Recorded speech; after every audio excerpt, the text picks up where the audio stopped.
Este é o episódio 6, em que vamos tratar do capítulo 5 da História da Sexualidade, volume 3, O Cuidado de Si, obra-prima de Michel Foucault, que estamos fazendo este curso, que na verdade é uma leitura compartilhada, um comentário sobre a minha leitura, o que eu entendi da História da Sexualidade. Volume 3, O Cuidado de Si, estamos no capítulo 5, que é intitulado A Mulher.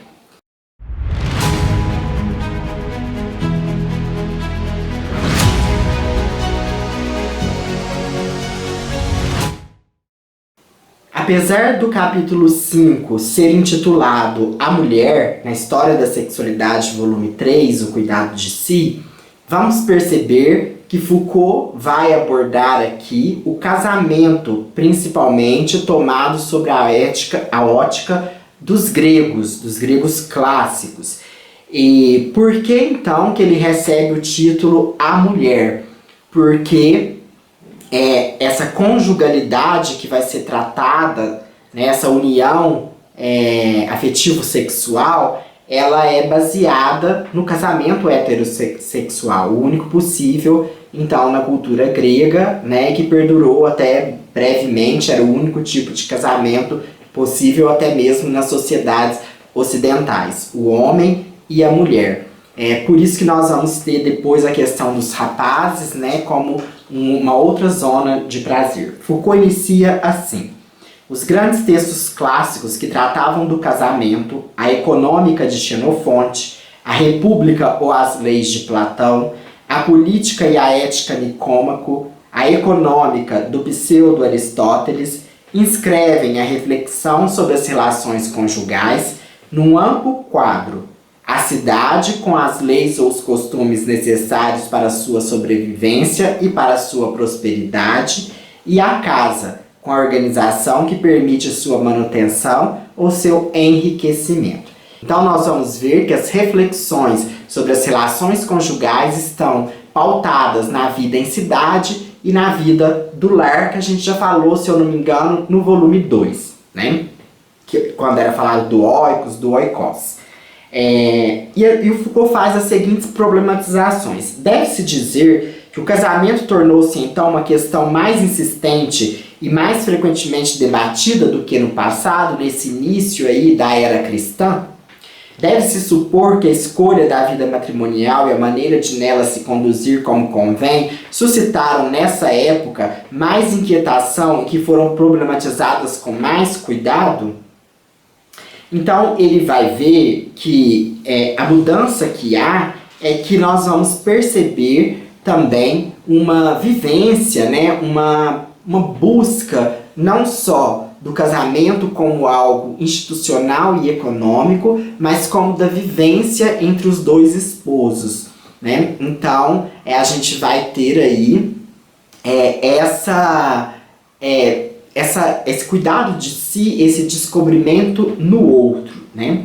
E aí ele coloca assim na página 188, que aí ele define nessa citação os três tópicos seguintes que ele vai abordar na divisão deste capítulo. Então, essas atitudes, essas maneiras de se comportar, essas formas de agir e de sentir, tornaram-se então temas de problematização, objetos de debate filosófico e elementos de uma arte refletida de se conduzir. Uma estilística da existência, a dois, surge dos preceitos tradicionais da gestão matrimonial. Podemos muito bem situá-la numa arte do vínculo conjugal, que vai ser o tópico 1, numa doutrina do monopólio sexual, que é o tópico 2, e finalmente numa estética dos prazeres compartilhados, que é o tópico 3. Então, passando para o tópico 1, o vínculo conjugal, né? Ele vai estabelecer também três divisões. O casamento não é mais pensado somente como uma forma matrimonial, fixando a complementaridade dos papéis na gestão da casa, mas também, sobretudo, enquanto vínculo conjugal e relação pessoal entre o homem e a mulher. Essa arte de viver casado define uma relação dual em sua forma, universal em seu valor e específica em sua intensidade e força. uma relação dual, né? Então, ele vai trazer aí diversos textos, desde Musônios Rufo, Hierócles, o mesmo Platão nas leis, né? Em que e em Musônios principalmente, ele trata dessa relação binária, né? Que seria natural do ser humano. O ser humano nasce para viver em conjugalidade, para viver em casais. E aí ele traz, né, essa questão dos animais que vivem em rebanho, diferente do homem que vive em casal, né, vivem a dois. Portanto, a dualidade conjugal é encontrada ao longo da existência humana e em todos os seus aspectos na constituição originária que a natureza lhe deu, nos deveres que se impõem ao homem enquanto criatura de razão, na forma de vida social que o liga à comunidade humana na qual ele faz parte, enquanto animal, enquanto ser vivo racional e enquanto indivíduo, cuja razão vincula ao gênero humano, o homem é de todo modo um ser conjugal. E aí nós vamos ter várias problematizações até no dia de hoje, né? Porque nós temos um número de solteiros muito grande, de pessoas que escolhem não se relacionar, não se formar casal, não promover um casamento. Então isso hoje é bastante questionado. Depois ele é uma relação universal, né? Casar-se é um dever, o vínculo matrimonial é regra universal. Isso ele vai absorver de alguns filósofos, né? Que ele trata como Epíteto, Clemente de Alexandria, o Pseudo-Luciano, né, Libânio e tantos outros que vão trazer essa universalidade do casamento. Nós temos aí, também ele vai falar muito da questão dos estoicos, né, e de outras correntes filosóficas da Grécia. Aqui no comecinho ele coloca a questão de saber se deveria ou não casar-se foi por muito tempo objeto de discussão na reflexão sobre as maneiras de viver. Eu coloquei ainda né? Quando as pessoas ainda se preocupam se o outro vai casar, quando casa se vai ter filho, né? Então é uma questão que faz parte da constituição ética do sujeito, né? E que a gente não pode ignorar.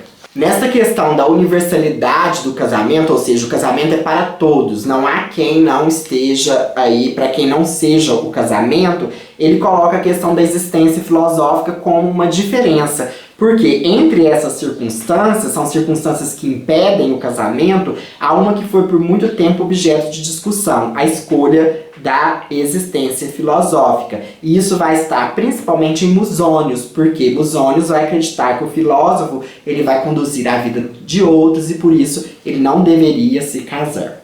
Depois, uma relação singular, né? O vínculo conjugal serve para definir todo modo de existência. Então aqui Foucault está preocupado com as tecnologias de si, né, com os mecanismos de expressão da estética e da existência do si, como se marca o sujeito nessa constituição de si mesmo. E aí ele chama este estilo de existência se marca, antes de mais nada, por uma certa arte de estar junto. Por causa dos seus negócios, o homem deve ficar fora, ao passo que a mulher deve permanecer em casa. Mas os bons esposos desejarão reencontrar-se e ficar separados o menos possível.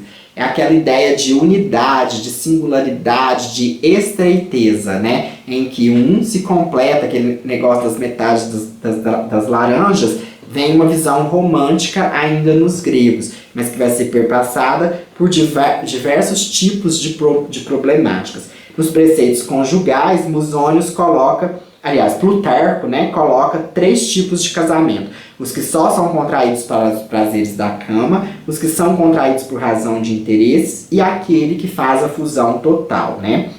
Quanto à fusão total, a crase que assegura a formação de uma nova unidade que nada mais pode desfazer, só os casamentos por amor, em que os esposos são ligados pelo amor, podem realizar. Então, não é qualquer casamento, né? É o casamento heterossexual, um privilégio natural, ao mesmo tempo ontológico e ético, é concedido em detrimento de todos os outros a essa relação dual e heterossexual.